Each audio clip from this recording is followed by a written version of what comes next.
était plus sur l'optimisation de la ressource en eau sur la culture du maïs. L'atelier était séparé en deux, donc nous on était plus sur l'aspect génétique.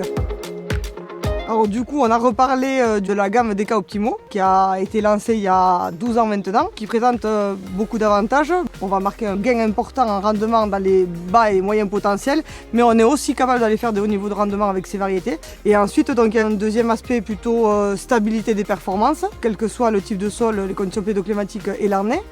Et ensuite, il y a un troisième point, donc c'est la tolérance justement de ces hybrides face au stress hydrique. La gamme répond à de nombreuses attentes puisqu'on est sur un territoire très hétérogène avec différents types de sols, différentes façons culturales. Au niveau météo, c'est très hétérogène aussi. Donc c'est vrai que en choisissant les variétés DK Optimo, on choisit la sécurité. Moi, c'était surtout sur les leviers qui peuvent être mis en place au niveau de la parcelle de manière agronomique.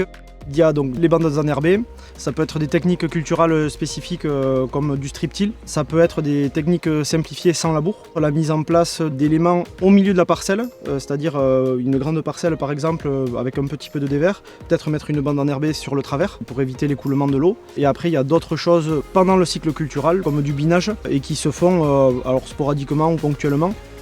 La mise en place de ces éléments, ça permet de retenir jusqu'à 90% des pertes d'eau, de ruissellement en tout cas. On arrive à conserver sur la parcelle la terre, donc pas d'érosion des sols. Et ensuite de garder au plus la capacité naturelle de se fournir en eau. Et la meilleure, c'est celle qui tombe du ciel.